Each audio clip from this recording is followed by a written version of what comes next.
Assalamualaikum warahmatullahi wabarakatuh. Bismillah, alhamdulillah, salatu wassalamu ala rasulillah wa ala alihi wa sahbihi wa mawala. Qala rabbi israh li sadri wa yassir li amri wa khlul 'uqdatam min lisani yafqahu qawli.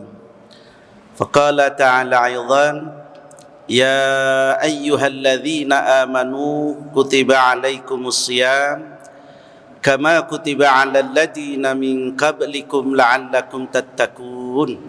Shadaqallahul azim. Amma ba'd. Ma'asyiral muslimin, jamaah salat Isya dan salat tarawih rahimakumullah. Esensi, hakikat dan tujuan daripada ibadah saum, ibadah puasa adalah membentuk manusia la'allakum tattaqun. Oleh karena itu keberhasilan puasa dapat dilihat dari sikap dan perilaku setelah kita pasca Ramadan. Apa daripada takwa itu sendiri dalam bentuk sikap dan perilaku? Dilihat dari segi hurufnya, takwa itu terdiri dari huruf ta. Ada huruf qaf, ada huruf wa, dan ada huruf alif layyinah. Yang pertama huruf ta itu memiliki mana tawadhu. Orang yang bertakwa maka akan memiliki pribadi yang senantiasa merendahkan hati kepada siapapun, tidak bangga dengan pangkat, kedudukan dan harta yang dia miliki, tidak bangga pula terhadap ketampanan, kecantikan yang dia miliki. Karena yang ada pada dirinya adalah sebagai abdun, sebagai hamba, sebagai seorang yang dicipta oleh Allah dan harus sujud kepadanya. Sebagaimana ketika kita dalam sholat, tidak ada di antara kita yang merasa paling. Ketika ruku semua ruku, ketika sujud semua sujud, dan tidak ada yang berani mendahului imam. Kenapa? Karena kita masih sedang sama-sama sujud dan kita sama-sama abdun. Maka pribadi takwa akan melekat sebagaimana dalam sholatnya juga dalam kehidupan sehari-hari. Karena sesungguhnya sholat itu adalah mampu membawanya dalam kehidupan sehari-hari adalah tawadhu, senantiasa merendahkan hati kepada siapapun, dimanapun dan kapanpun. Yang kedua adalah qanaah. Qanaah itu menerima apa yang Allah karuniakan kepadanya. Barangkali sesuatu yang sangat menyulitkan, menyakitkan, atau bahkan menjadi penderitaan baginya, orang qanaah tidak pernah akan merasa kecewa apalagi protes terhadap karunia Allah. Kenapa? Karena semua pemberian Allah adalah yang terbaik. Karena kita sebagai manusia tidak memiliki hikmah. Hikmah itu orang yang tidak mengetahui apa di balik musibah bencana yang dikaruniakan Allah pada dirinya. Sehingga seringnya kita kadangkala seolah-olah protes terhadap Allah Subhanahu wa taala. Karena itu Allah mengatakan ma asaba min musibatin fil ardi illa fi anfusikum. Ma asaba min musibatin fil ardi wala fi anfusikum. Illa fi kitabim min qabli an tabarra'aha inna dzalika 'ala Allahi yasir. Tiada satu bencana pun yang menimpa di bumi dan tidak pada dirimu sendiri melainkan telah tertulis dalam kitab yang dinamakan dengan Lauhil Mahfuz sebelum kami menciptakannya. Sungguhnya demikian itu adalah mudah bagi Allah. Hadirin rahimakumullah. Dulu orang tidak mengenal apa yang namanya COVID. Dulu orang tidak mengenal apa yang namanya corona. Tapi Allah sudah menulis di Lauhil Mahfuz sana. Nah, karena kita tidak mengerti hikmah di balik ini, seringnya kita terkadang melawan dengan akal pikirannya, melupakan bahwa semuanya adalah pemberian dari Allah Subhanahu wa taala. Dan tidak sedikit pula di antara manusia bermain-main di tengah-tengah kesulitan dan penderitaan orang. Kenapa? Ya karena memang manusia dibiarkan oleh Allah. Silahkan engkau pilih surga atau pilih neraka. Bagi Allah engkau sujud, Allah tetap menjadi Rabb. Bagi Allah engkau kufur, Allah tetap menjadi Rabb. Jadi pilihannya ada pada diri kita. Karena Allah menciptakan kita bukan biarkan begitu saja. Tapi Allah menciptakan kita itu sebagai makhluk yang tersempurna di antara makhluk-makhluk yang lain. Laqad khalaqnal insana fi ahsani taqwim. Allah dengan mengatakan sungguh, kalimatnya pakai sumpah. Sungguh aku telah menciptakan kamu manusia dalam wujud yang sempurna. Tetapi ketika kita kufur dan ingkar, maka Allah akan melemparkan kita semua di dalam satu yang sangat hina, apa yang disebut dengan asfala safilin. Jadi kalau kita sering mengenal bahasa aspal, adalah tempat untuk jalan. Aspal itu ya itu, Pak.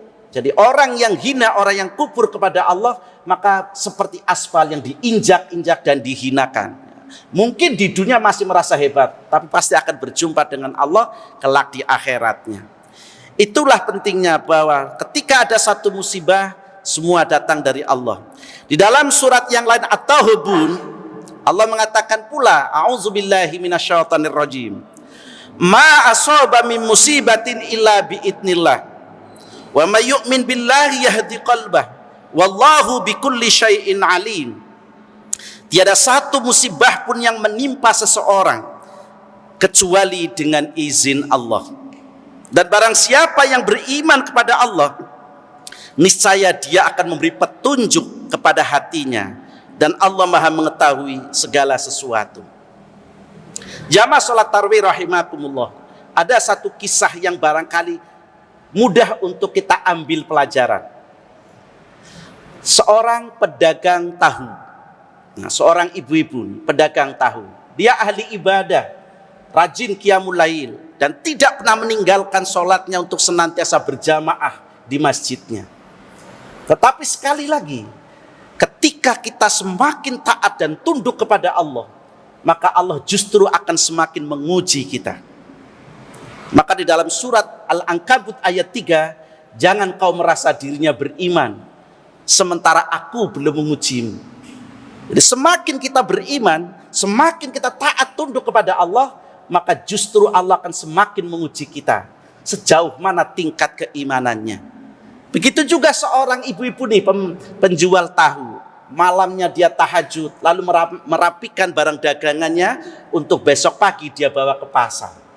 Setelah tahajud dia pun tidak melupakan untuk sholat subuh berjamaah. Selesai sholat subuh, dia bersiap-siap diri untuk pergi ke pasar. Jalan dari rumah menuju jalan raya itu cukup jauh. Dia harus jalan kaki dan melewati pematang sawah. Karena jalannya cukup jauh, maka mobil yang biasa dia naiki pun menunggu di jalan raya. Ia pergi meniti pematang sawah dengan penuh keyakinan dan penuh harap, semoga rezeki Allah menyertai dirinya untuk menafkahi diri dan anak cucunya. Apa yang terjadi hadirin? Di tengah perjalanan ketika dia berjalan di pematang sawah, dia terprosok jatuh. Tahu yang dia akan jual hancur semua. Apa yang dia kata? Seolah dia protes kepada Robnya, ya Rob, hambamu kurang apa? Semalam kami tahajud, tadi kami subuh berjamaah kepada engkau. Tetapi kenapa kau uji kami, sementara ini hanya satu-satunya cara kami untuk memberikan nafkah diriku dan anak-anakku? Bagaimana kami memecahkan masalah ini ya Rob? Penuh dengan penyesalan, agak protes kepada Sang Pencipta, sambil memunguti tahunya yang hancur, karena modalnya sudah dianggap tidak ada lagi. Sambil menangis, dia angkat tahu persatu, walaupun karena sudah rusak, dibawalah pulang. Apa? Jam 9 pagi berita terdengar. Kendaraan yang dia biasa tumpangi, karena dia dahulu ternyata kendaraannya ketika berjalan melewati tikungan, lalu dia terprosok ke jurang, supir dan seluruh penumpangnya meninggal semua. Apa yang dikata? Innalillahi atau alhamdulillah? Alhamdulillah, untung nyong tiba begitu. Untung saya jatuh. Bayangkan kalau saya tidak jatuh, saya mesti ikut mobil itu dan saya mati sudahlah hari ini. Itulah satu contoh. Sesungguhnya Allah amat sayang kepada hamba tersebut. Saking sayangnya, biar kamu tidak mati, udah kamu tak jatuhkan di pematang sawah, meskipun tahumu harus hancur. Barangkali kesedihan saat itu ada, tapi ketika mendengarkan berita bahwa kendaraannya terjatuh dan semua penumpang mati, kemudian rasa sedih, rasa duka terhapus dengan kegembiraan. Alhamdulillah, Allah masih memberikan kesempatan hidup. Di sore harinya, peternak bebek itu datang, seraya menyapa, "Wahai ibu, katanya engkau tadi terjatuh dan tahunya rusak semua." "Iya, biar saya beli semua." "Silahkan Anda beli, sudah mau berapa? Pokoknya yang penting ini bisa jadi uang." Si peternak bebek mengatakan, "Wahai ibu, hitung saja apa adanya. Akan saya beli sejumlah tahu itu dan sebagaimana harganya." Apa yang terjadi hadirin? Tidak ada satupun kerugian yang dia miliki. Dia baru berujar kepada Sang Penciptanya, "Ya Rabb, ternyata musibah yang kau berikan kepada kami tetap yang terbaik." Karena kita tidak mampu membaca apa yang akan terjadi di kemudian, sehingga kita seringkali memaido atau protes kepada Allah Subhanahu wa Ta'ala. Ini cerita yang pertama yang barangkali mudah untuk dijadikan ibrah dan pelajaran buat kita. Yang kedua, seorang raja. Seorang raja punya kekuasaan apa saja, bahkan dia punya seorang penasehat. Tetapi penasehatnya seorang yang alim, tidak banyak bicara. Ketika dia ditanya oleh sang raja, dia cukup menjawab dengan kalimat, "Semua pemberian Allah adalah yang terbaik." Tidak banyak dia nasihat yang diberikan. Karena biasanya orang pintar itu dinasehati itu biasanya justru akan melonjak. Tapi dengan dua kata kalimat biasanya akan lebih mengena. Satu ketika sang raja itu karena suka berburu, dia berburu ke hutan belantara. Sang penasehat ada di sampingnya.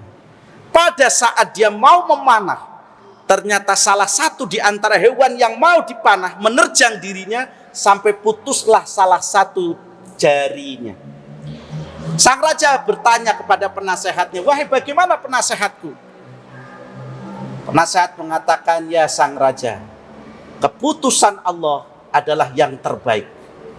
Ya mungkin kalau yang dibilangin saya ya enggak masalah, wong ini raja kok dijawab cuma begitu. Marahlah sang raja. Kita pulang.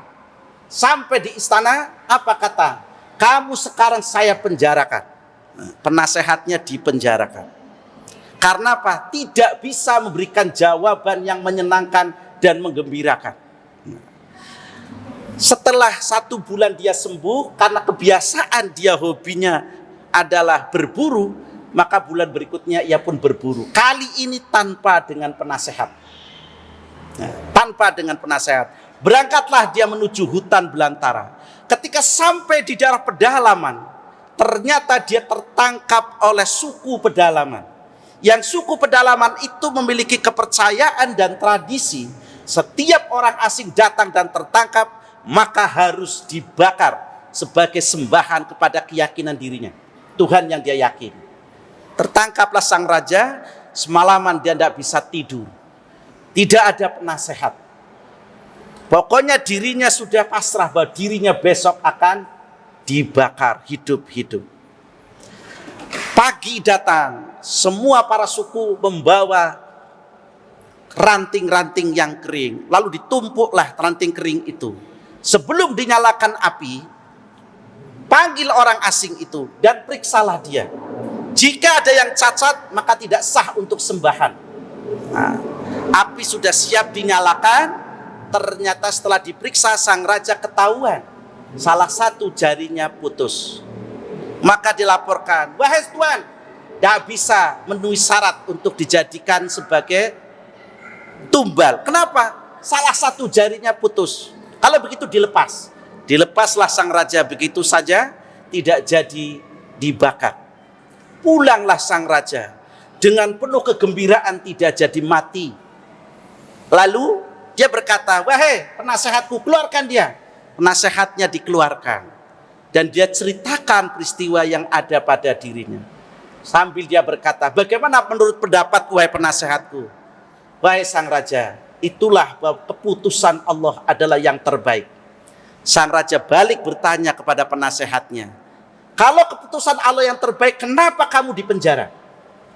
Sang penasihat tetap menjawab, tetap keputusan Allah yang terbaik. Bukankah di penjara itu susah? Tidak, sang raja. Bayangkan kalau sang raja tetap berburu dengan saya tidak di penjara. Maka ketika tertangkap sang raja tidak memenuhi kriteria untuk dijadikan tumbal, penggantinya saya. Oh iya begitu ya? Iya, penggantinya saya. Jadilah keputusan Allah yang terbaik. Saya tidak ikut sehingga saya tidak jadi dibunuh juga. Itulah hadirin. Ini yang disebut dengan hikmah. Nah, pada pertemuan yang akan datang, mudah-mudahan kita akan membahas apa itu hikmah dan siapa manusia yang memiliki hikmah. Demikian mudah-mudahan manfaatnya. Nasrun minallah wa fathun qarib wal afu minkum. Assalamualaikum warahmatullahi wabarakatuh.